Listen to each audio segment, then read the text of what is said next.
sözəm söz gökdən gəldim. Yaxşı mənəm, yaman mənəm. Yer tanrının, gök tanrının, yerə göyə aman mənəm. Mən sözəm söz gökdən gəldim. Yaxşı mənəm, yaman mənəm. Yer tanrının, gök tanrının, yerə göyə aman mənəm mən. Qələm dərdi sözə köçür, sözə köçür, candan keçir. Əbədiyyət ondan keçir. Zaman sığan o an mənəm, zaman sığan o an mənəm, o an mənəm mən. İnsan adlı ada yenib, gökdən mən tək buta yenib. Ağac yarpaq ota yenib.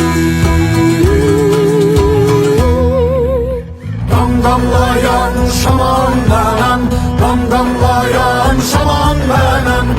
Damlayan şaman mənəm, damlayan şaman mənəm mən.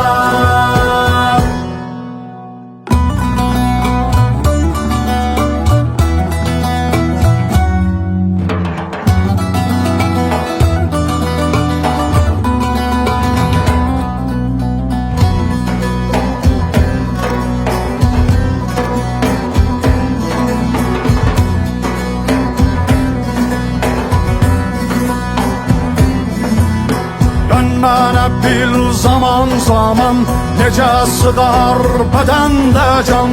Ey Tanrıya yol arayan, mənə üst tut güman mənəm mən.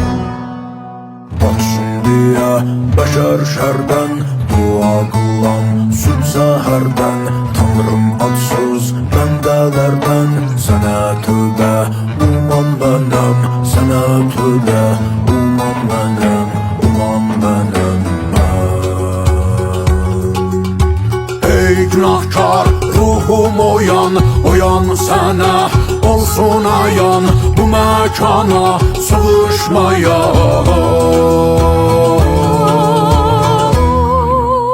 devreliyən zaman mənəm, devreliyən zaman mənəm, devreliyən zaman mənəm, devreliyən